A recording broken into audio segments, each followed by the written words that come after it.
Good morning all of the student. देखिए अपन next video में पढ़े थे, अपना 10 लेसन चल रहा था विद्युत धारा। अब विद्युत धारा चल रहा था, उसके पार्ट 4 पढ़ लिए थे अपन ने। आज पढ़ेंगे अपन पार्ट 5।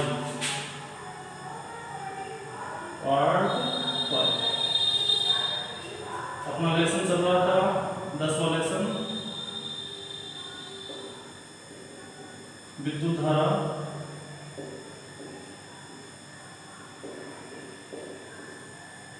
अपन ने ओम का नियम पढ़ लिया था, उसका प्रायोगिक सत्यापन पढ़ लिया था उसका, ठीक है। प्रतिरोध पढ़ लिए थे, प्रतिरोध को प्रभावित करने वाले कारक पढ़ लिए थे अपन। आज पढ़ेंगे अपन प्रतिरोधों का संयोजन। क्या पढ़ेंगे? प्रतिरोधों का संयोजन।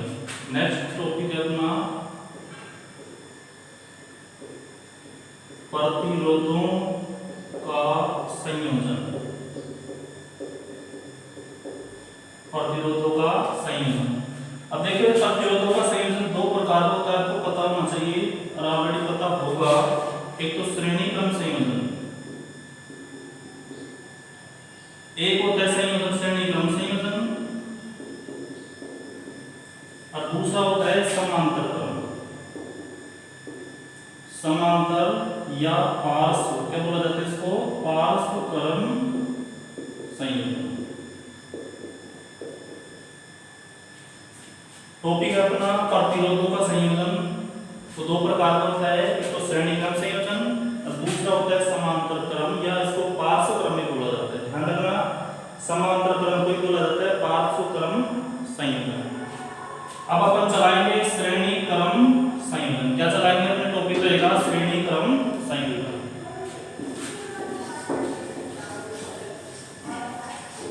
अब श्रेणी क्रम संयोजन का पहले तो देखते हैं, श्रेणी क्रम हेडिंग डालो, श्रेणी क्रम संयोजन। टॉपिक अपना श्रेणी क्रम संयोजन। श्रेणी क्रम संयोजन। श्रेणी क्रम संयोजन की पहले तो अपन परिभाषा लिखेंगे। परिभाषा देखिए कैसे लिखेंगे, पहले इसका डायग्राम देखते हैं कैसे होता है। इसका डायग्राम सबसे पहले अपन ने देखिए 3 प्रतिरोध ले लिए, 1 2, ये 3 प्रतिरोध मैंने ले लिए। इसको मैंने बैटरी से जोड़ दिए, यहाँ कुंजी लगा दी मैंने, ठीक। ये लो, इसको मैंने R1 प्रतिरोध दे दिया, इसको दूसरा प्रतिरोध R2 दे दिया, इसको तीसरा प्रतिरोध R3 मैंने नाम दे दिया, ठीक है। यह प्लस है, ये माइनस है, ठीक है। इसको मैंने विभवांतर V1 लिख दिया, इसका विभवांतर V2 हो जाएगा, दूसरा प्रतिरोध का V2 हो जाएगा, इस प्रतिरोध का V3 हो जाएगा, विभवांतर क्या हो जाएगा? V3 हो जाएगा, ठीक है। यहां तक एक इसका परिपथ चित्र होगा, ठीक है। ये पहला प्रतिरोध है, पहला प्रतिरोध का ये पहला सिरा, ये दूसरा सिरा। पहला प्रतिरोध का पहला सिरा, दूसरा सिरा, दूसरे प्रतिरोध का पहला सिरा, दूसरा सिरा, तीसरे प्रतिरोध का पहला सिरा, ये दूसरा सिरा, ठीक है। अब देखिए इसकी परिभाषा। श्रेणी क्रम संयोजन किसे कहते हैं? ऐसा संयोजन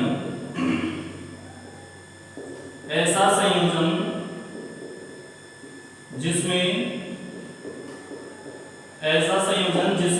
अब देखिए यहां समझना, ऐसा संयोजन जिसमें प्रथम प्रतिरोधक, इसका प्रथम प्रतिरोध का दूसरा सिरा दूसरे प्रतिरोध के पहले सिरे से, ठीक है, और दूसरे प्रतिरोध का दूसरा सिरा तीसरे प्रतिरोध के पहले सिरे से जुड़ना ही क्या कहलाएगा? तुम्हारा श्रेणी क्रम संयोजन कहलाएगा। दोबारा देखिए, ऐसा संयोजन जिसमें प्रथम प्रतिरोध का दूसरा सिरा दूसरे प्रतिरोध के पहले सिरे से तथा दूसरे प्रतिरोध का दूसरा सिरा तीसरे प्रतिरोध के प्रथम सिरे से जुड़ना ही श्रेणी क्रम संयोजन कहलाता है। देखिए, ऐसा संयोजन जिसमें प्रथम प्रतिरोध का दूसरा सिरा दूसरे प्रतिरोध के प्रथम सिरे से तथा दूसरे का दूसरा तीसरे प्रतिरोध के प्रथम सिरे से जुड़ना, प्रथम सिरे से जुड़ना ही श्रेणी क्रम संयोजन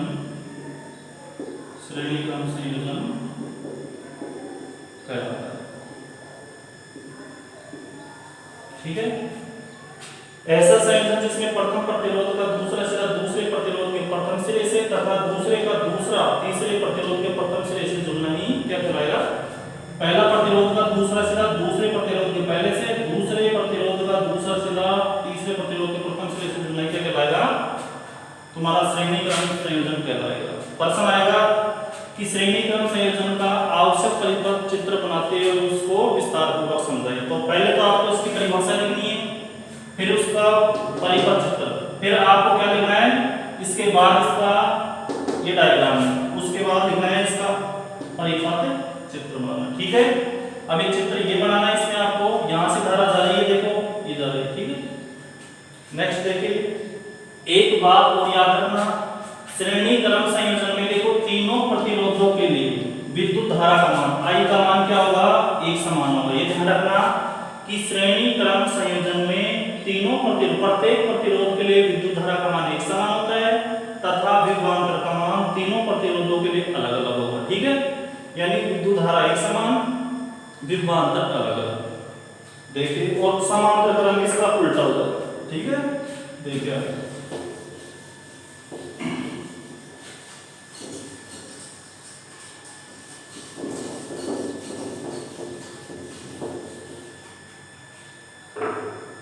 अब देखिए नीचे क्या करना है, ये चित्रानुसार। अब इसके नीचे क्या लिखना है, पहले परिभाषा फिर चित्र, फिर क्या लिखना है, चित्रानुसार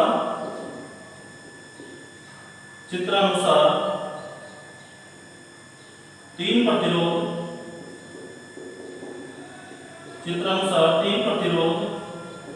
R1 R2 व R3 को जोड़कर श्रेणी क्रम में जोड़कर R1 R2 और R3 को श्रेणी क्रम में जोड़कर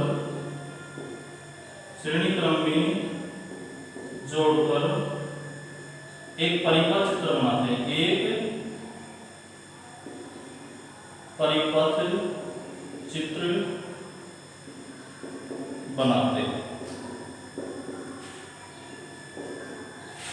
ठीक है, चित्रानुसार तीन प्रतिरोध R1 R2 व R3 को श्रेणी क्रम में जोड़कर एक परिपथ चित्र हमने ये बना लिया। ठीक है, इसके नीचे लिखना है तथा इसमें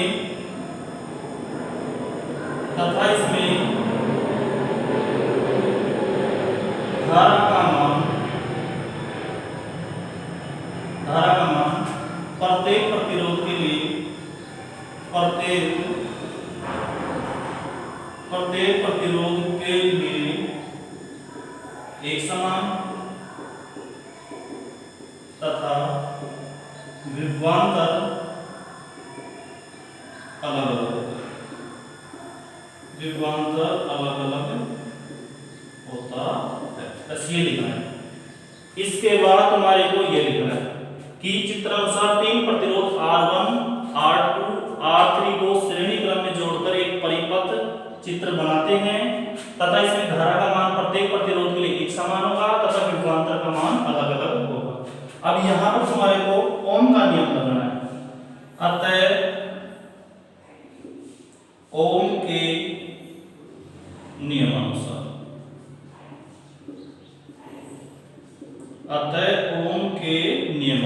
अब आपको पता होना चाहिए ओम का नियम क्या होता है, V बराबर I R।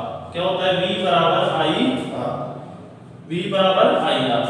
देखिए अपन विद्युत धारा का मान तो एक समान है, I का मान तो निकालेंगे नहीं इसमें, और प्रत्येक प्रतिरोध के लिए इसमें विभवांतर का मान अलग अलग है, तो क्या निकालो V प्रत्येक प्रतिरोध के लिए। ठीक है, तो प्रथम प्रतिरोध के लिए क्या लिख सकते हो तुम, R1 प्रतिरोध के लिए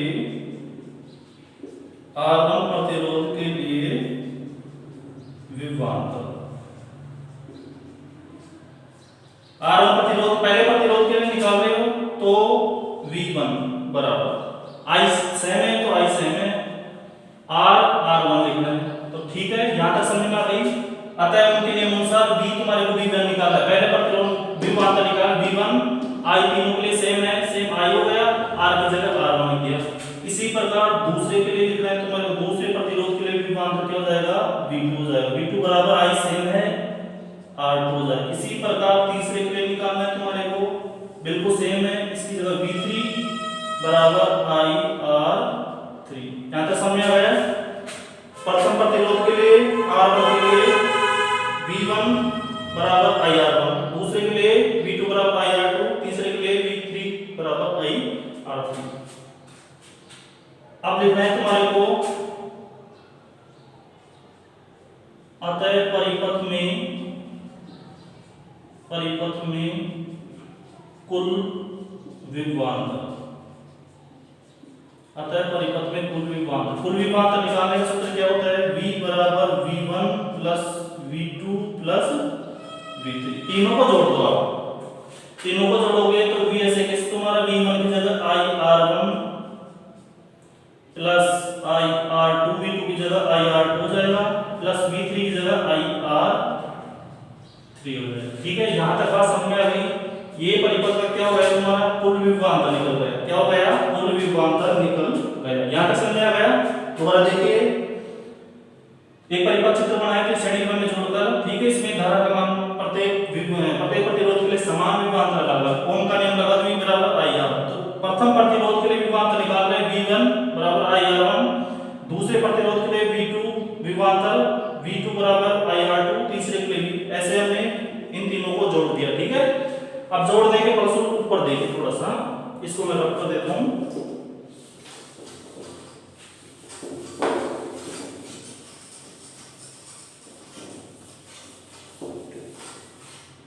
अब यहां पे देखो, चूंकि हम जानते हैं V बराबर क्या होता है, आपको पता होना चाहिए, V बराबर होता है IR। क्या होता है V बराबर IR, हम पढ़ चुके हैं।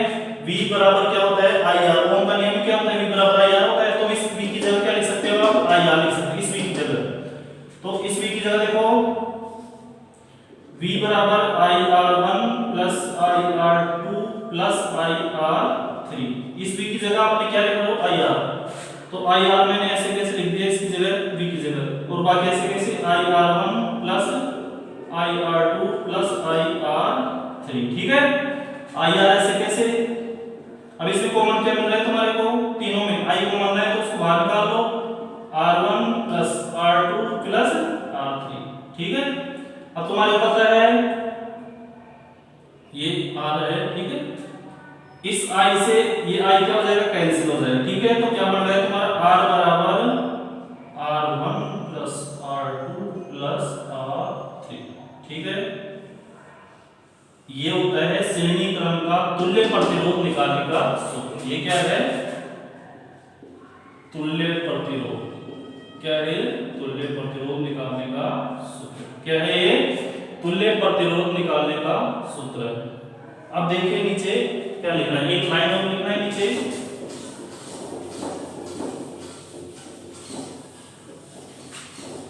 क्या लिखना है नीचे, अतः स्पष्ट है कि, अतः स्पष्ट है कि श्रेणी क्रम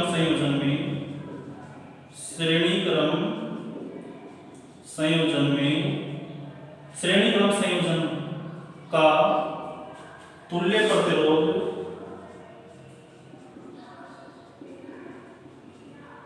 अतः स्पष्ट है कि श्रेणी क्रम संयोजन का तुल्य प्रतिरोध परिपथ में जुड़े हुए सभी प्रतिरोधों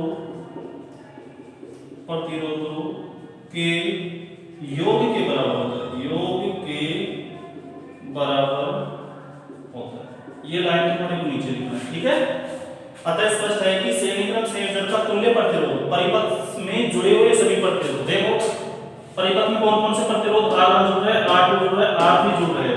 प्रतिरोध परिपथ में जुड़े हुए सभी प्रतिरोधों के योग के बराबर। अब तीनों का योग करोगे तो कोई तो तुल्य प्रतिरोध हो रहा है। यहाँ पे वही मैंने लिखा है यहाँ पे कि अतः स्पष्ट है कि श्रेणीक्रम संयोजन का तुल्य प्रतिरोध परिपथ में जुड़े हुए सभी प्रतिरोधों के योग के बराबर होता है। ठीक है, ये तुल्य प्रतिरोध निकालने का सूत्र है, इसको याद रखना। ठीक है, अब एक क्वेश्चन देखिए, यहां से अपन एक क्वेश्चन करवा रहे हैं तुम्हारे को। ठीक है, इसको मैं रख करता हूं।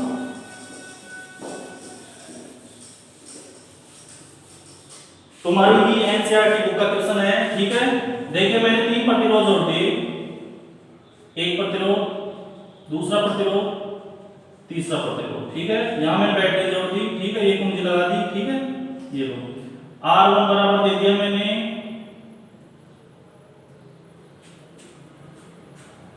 चलो देखो 4 ओम दे दिया। ठीक है, R2 बराबर दे दिया मैंने 3, लिख दो इसकी जगह 3 ओम, R2 की जगह लिख दिया मैंने 4 ओम और इसकी जगह लिख दिया मैंने 5 ओम। R3 बराबर कितना है तुम्हारा 5 ओम। ठीक है, R1 बराबर 3 ओम है, इसकी जगह 3 ओम, इसकी जगह क्या है तुम्हारा ये है, और इसकी जगह R3 बराबर कितना है 5 ओम। इसको मैंने 12 वोल्ट की बैटरी से जोड़ दिया। किससे जोड़ दिया? 12 वोल्ट की बैटरी से जोड़ दिया। ठीक है, तो क्या क्या याद करना है इसमें, देखो तुल्य प्रतिरोध,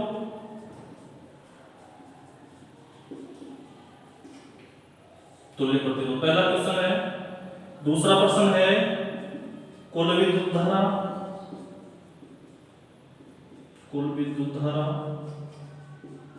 और तीसरा क्वेश्चन क्या करना है, प्रत्येक प्रतिरोध के लिए विभवांतर, प्रत्येक प्रतिरोध के लिए विभवांतर। ठीक है, ये 3 क्वेश्चन करने हैं तुम्हारे को।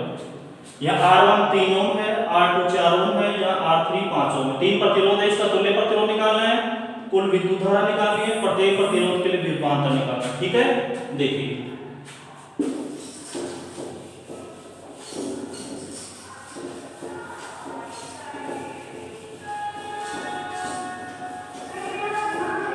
इसको आप करिए, एक बार सोल्व करिए इसको, तुल्य प्रतिरोध निकालो सूत्र लगा के, जल्दी करिए।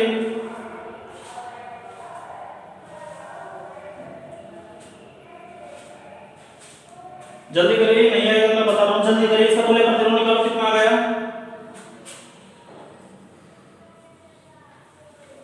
कुछ नहीं करना है, निकालो तुल्य प्रतिरोध कितना आया।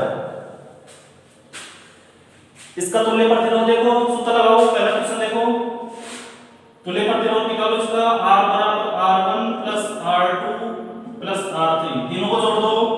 R बराबर कितना है 3 ओम, R2 कितना है 4 ओम प्लस R3 कितना है 5 ओम। इनको जोड़ दो तीनों को, तो R बराबर कितना है 4 के साथ 12, कितना ओम आ गया 12 ओम। कितना आ गया तुम्हारा तुल्य प्रतिरोध आ गया तुम्हारा 12 ओम। ठीक है, पहले का आंसर हो गया तुम्हारा। दूसरे का देखो कुल विद्युत धारा, कुल विद्युत धारा, कुल विद्युत धारा, कुल विद्युत धारा। अब धारा कहां से निकालोगे तुम? ओम के नियम से, V बराबर IR, यहां से I निकालना है तुम्हारे को, तो I निकालोगे तो क्या हो जाएगा, R तुम्हारा नीचे आ जाएगा और V तुम्हारा ऊपर चल जाएगा। ये वाला सूत्र लगाना तुम्हारे को, I बराबर V बटा R। तो I निकालो, कुल विद्युत धारा I इक्वल टू V कितना है 12 है, 12 लिख दो। ठीक है, R कितना निकाल लिया तुमने 12 है, R कितना निकाल लिया 12 निकाल लिया। ठीक है, ये लो, अब V की जगह मैंने 12 लिख दिया। तुम्हारे बुक में 6 दे रखा है, इसकी जगह ध्यान रखना, लेकिन कोई दिक्कत नहीं है, अपन तो 12 लिख रहे हैं। ठीक है, 6 लिख लो, कोई दिक्कत नहीं, इसकी जगह 6 लिखना चाहते हो 6 लिख लो, 12 कुछ भी लिख लो तुम। तो अपन ने तो 12 लिख लिया, तो 12 मैंने V की जगह रख दिया, और R कितना निकाल लिया तुमने 12, तो 12 कितना आ गया तुम्हारा 1 एम्पीयर। विद्युत धारा, कुल विद्युत धारा आ गई 1 एम्पीयर। कितनी आ गई? कुल विद्युत धारा तुम्हारी 1 एम्पीयर आ गई। तो दूसरा का आंसर ये हो गया। तीसरा देखो, प्रत्येक प्रतिरोध के लिए विभवांतर, तो विभवांतर निकालना है तुम्हारे को, R1 के लिए विभवांतर, पहले प्रतिरोध के लिए विभवांतर, पहले प्रतिरोध के लिए विभवांतर तुम्हारे को लगाना है सूत्र, V1 बराबर I वैसे कैसे R1। I कितना निकाल लिया तुमने 1, तो I की जगह 1 रख दो। R1 कितना है 3, ये लो 3 ऐसे कैसे, कितना आ गया तुम्हारा 3। ठीक है, और यहां पर V निकाल रहे हो तो इसका मात्रा लगेगा वोल्ट, 3 वोल्ट लग रहा है। ठीक है, इसी प्रकार दूसरे प्रतिरोध के लिए विभवांतर निकालो, V2 ऐसे कैसे, I तुम्हारा 1 है, बिल्कुल आई सभी में सेम रखा जाएगा। आई 1 है, R2 कितना है, V2 बराबर आई R2, ठीक है। आई की जगह 1 रख दो, R2 का मान कितना है 4 वोल्ट, तो 4 रख दो, 4 ही आ गया, 4 वोल्ट ही आ गया, ठीक है। इसी प्रकार तीसरे प्रतिरोध के लिए निकाल दो, बिल्कुल सेम है। ऐसे कैसे, V3 बराबर आई R3, ठीक है। आई का मान 1 है, R3 का मान कितना है 5 ओम है, तो 5 एकम 5 वोल्ट ही हो गया। ये प्रत्येक प्रतिरोध के लिए तुम्हारा विभवांतर निकल रहा है।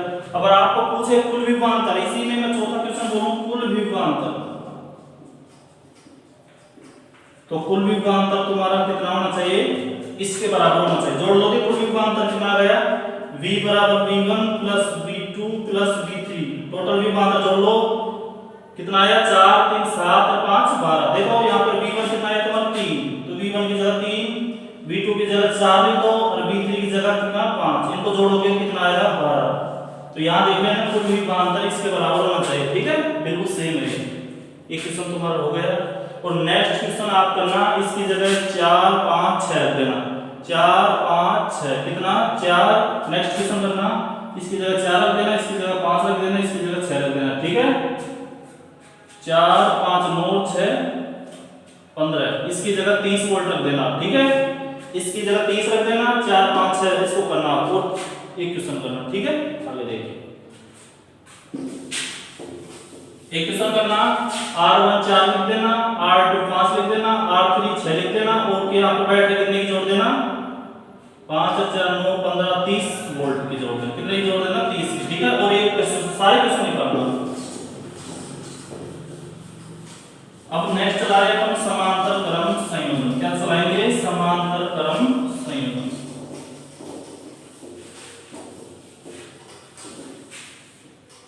ये रख कर देता हूं, ये क्वेश्चन ऐसे कैसे उतारने तुम्हारे को, 4 5 6 ये तीनों लिख देना, R1 4 R2 5 R3 6, इसकी जगह 30 लिख देना, ठीक है।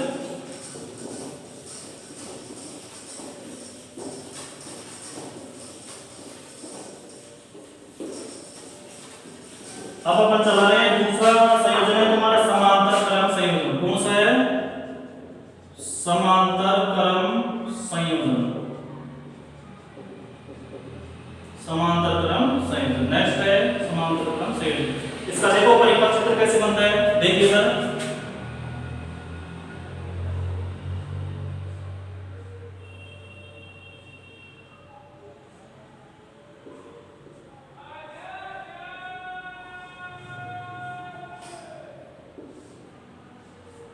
ये बैटरी जोड़ दी, एक कुंजी लगा दिया आपने, ठीक है। और इसको मैंने विभवांतर से जोड़ दिया, ये लो, इसको मैंने ए बिंदु दे दिया, इसको मैंने बी बिंदु दे दिया, ठीक है। कुछ नहीं रटना नहीं इसकी परिभाषा को, ठीक है। ये R1 है, ये R2 है, ये R3 है, ठीक है। ये R1 ये R2 ये R3, इसको विभवांतर से जोड़ दिया मैंने, ए बिंदु लिख दिया, बी बिंदु लिख दिया, ये बैटरी है, ये प्लस ये माइनस, ये कुंजी के, ये सेल, ठीक है।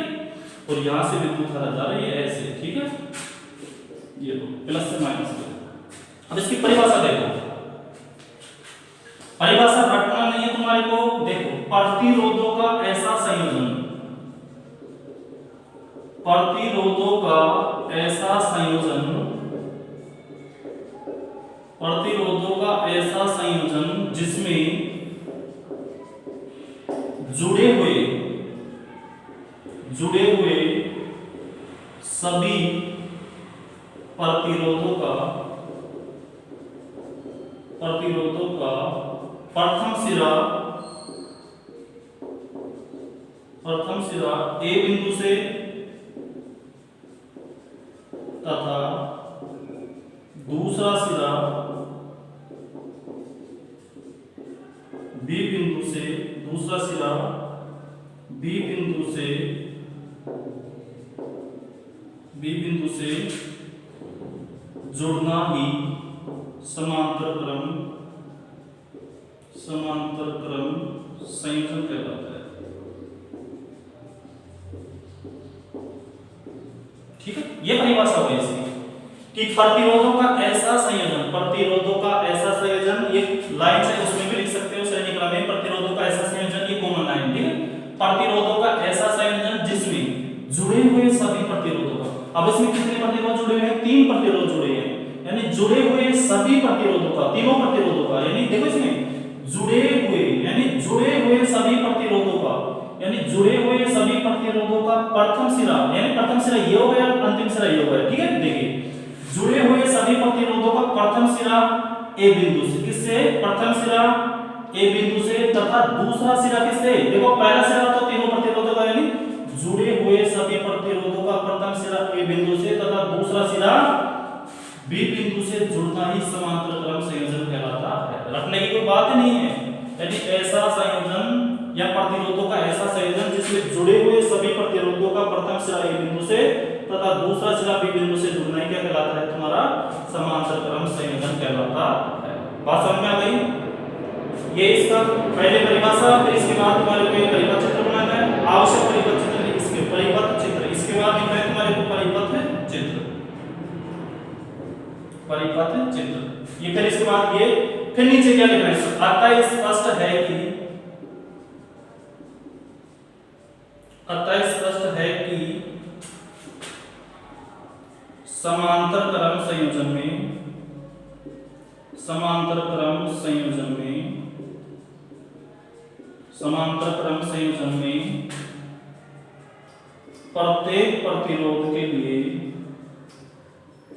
प्रत्येक प्रतिरोध के लिए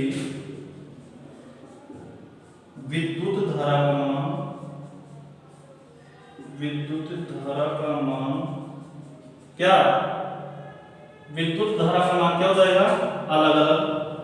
भाई इसमें देखो ये I जा रही है, इसके लिए तो I1 हो जाएगा, इसके लिए I2 हो जाएगा, दूसरे तीसरे प्रतिरोध के लिए I3। तो ध्यान रखना समांतर क्रम संयोजन में विद्युत धारा का मान तो अलग अलग, अगर विभवांतर तीनों का क्या है? एक है। ध्यान रखना, लिए विद्युत धारा का मान अलग अलग तथा विभवांतर एक समान, ठीक है, एक समान होता है, ठीक है। ये लाइन लिखनी है। चित्र बनाने के बाद तुम्हारे को ये लाइन लिखनी है, अतः स्पष्ट है कि समांतर क्रम संयोजन में प्रत्येक प्रतिरोध के लिए विद्युत धारा का मान अलग अलग, पहले प्रतिरोध के लिए I1, दूसरे के लिए I2 और R3, तीसरे के लिए I3, वही तो लिखा है मैंने।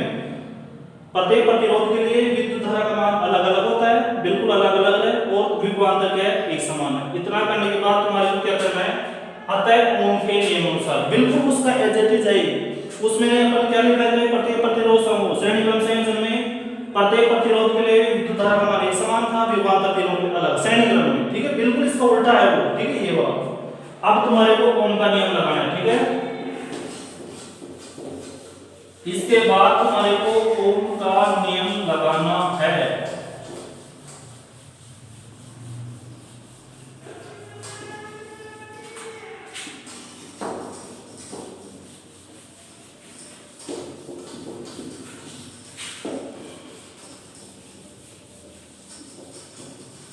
अब देखो तुम्हारे को ओम का नियम लगा दो, अतः ओम के नियमानुसार, अतः ओम के नियमानुसार, अतः ओम के नियमानुसार, अतः ओम का नियम क्या करता है? V बराबर क्या होता है? I R, क्या होता है? V बराबर I R। अब यहाँ पर अलग अलग क्या है? अलग अलग विद्युत धारा है, तो यहाँ तुम्हारे को विद्युत धारा निकालना पड़ेगा I, तो I बराबर क्या हो जाएगा? V बटा R हो जाएगा। I बराबर क्या हो जाएगा? V बटा, वहां पे अपन ने क्या निकाला था? विभवांतर अलग अलग, तो आपको क्या निकालना है? यहाँ पे I निकालना है, क्योंकि समांतर क्रम में I का मान, यानी विद्युत धारा का मान अलग अलग होता है, ठीक है। तो अतः उनके नियमानुसार क्या होता है? V बराबर I, तो तुम्हारे क्या लिखना है? I निकालिए, तो यहाँ पे लिखना है तुम्हारे को प्रथम प्रतिरोध, यानी R1 प्रतिरोध के लिए, R1 प्रतिरोध के लिए विद्युत धारा, विद्युत धारा, तो R1 प्रतिरोध के लिए विद्युत धारा निकालोगे तो क्या निकालोगे? I1 बराबर, V बिल्कुल सेम है, बिल्कुल भी सेम लिख रहा है, तो R की जगह R1 पहला प्रतिरोध, ठीक है। R1 प्रतिरोध के लिए विद्युत धारा I ऐसे कैसे लिख दिया? V सॉरी I1 लिख दिया I1, ठीक है। V ऐसे कैसे, और R की जगह R1 लिख दिया। उसी प्रकार तुम्हारे को दूसरे प्रतिरोध के लिए बिल्कुल सेम लिखना है, I की जगह I2 हो जाएगा, और V की जगह भी सेम है, और R की जगह R2 हो जाएगा, ठीक है। इसी प्रकार तीसरे प्रतिरोध के लिए निकालना है I3 ऐसे कैसे बराबर में V सेम है और R3। यहाँ तक कोई प्रॉब्लम नहीं है, बिल्कुल सेम है, ठीक है, उसका उल्टा है। अब यहाँ पर क्या करना है तुम्हारे को, अतः परिपथ में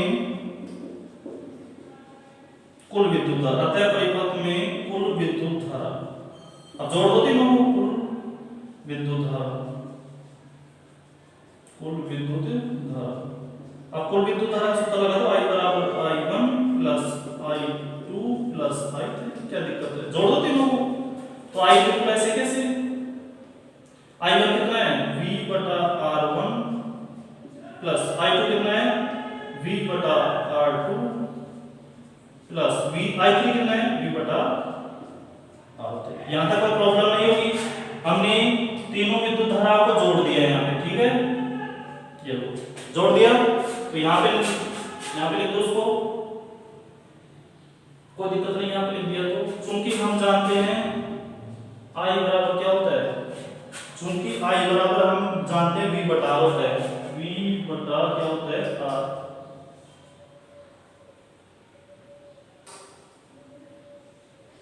होता है ना। तो इस I की जगह क्या लिख दो, V बटा R लिख दो। तो इस I की जगह मैं क्या लिख दूंगा, V बटा R लिख दिया मैंने, और बाकी ऐसे कैसे लिख दो, V बटा R1 प्लस V बटा R2 प्लस V बटा R3। कोई प्रॉब्लम है, कुछ नहीं किया मैंने, I की जगह V बटा R, ये जो कि I बराबर V बटा R होता है तो V बटा R मैंने लिख दिया, I की जगह क्या लिख दिया मैंने, V बटा R। V बटा R ऐसे कैसे लिखते हो यहाँ पे, ठीक है। और यहाँ से क्या कॉमन आ रहा है, यहाँ से V कॉमन आ रहा है, तो V को कॉमन ले लो आप। यहाँ से ऊपर क्या बचा, 1 बटा R1 प्लस 1 बटा R2 प्लस 1 बटा R3, ठीक है। यहाँ V से V कैंसिल कर दो, और क्या फाइनल तुम्हारा, फाइनल क्या बचा, 1 बटा R बराबर 1 बटा R1 प्लस 1 बटा R2 प्लस 1 बटा R3। ये तुल्य प्रतिरोध निकालने का क्या आ गया तुम्हारा फॉर्मूला आ गया, क्या आ गया ये तुल्य प्रतिरोध।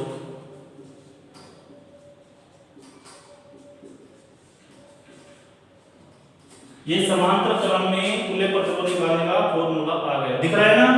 ये समांतर क्रम में तुल्य प्रतिरोध निकालने का क्या आ गया, फॉर्मूला आ गया, ठीक है। अब तुम्हारे को नीचे क्या लिखना है, इसके जस्ट नीचे लिखना है तुम्हारे को, अतः किसके नीचे, अतः समांतर क्रम संयोजन, अतः समांतर क्रम संयोजन का तुल्य प्रतिरोध, अतः समांतर क्रम संयोजन का तुल्य प्रतिरोध परिपथ में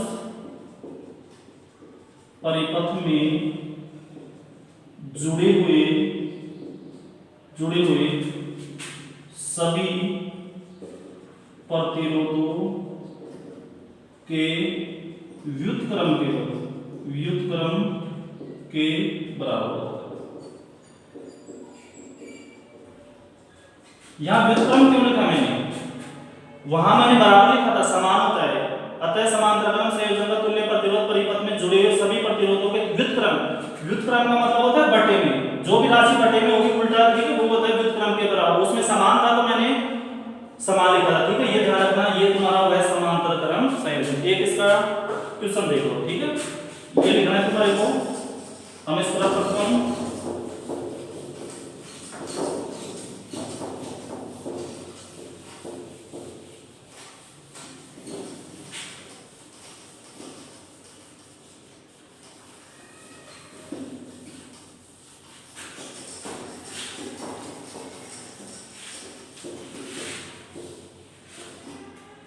एक क्वेश्चन है, ये को डायग्राम है,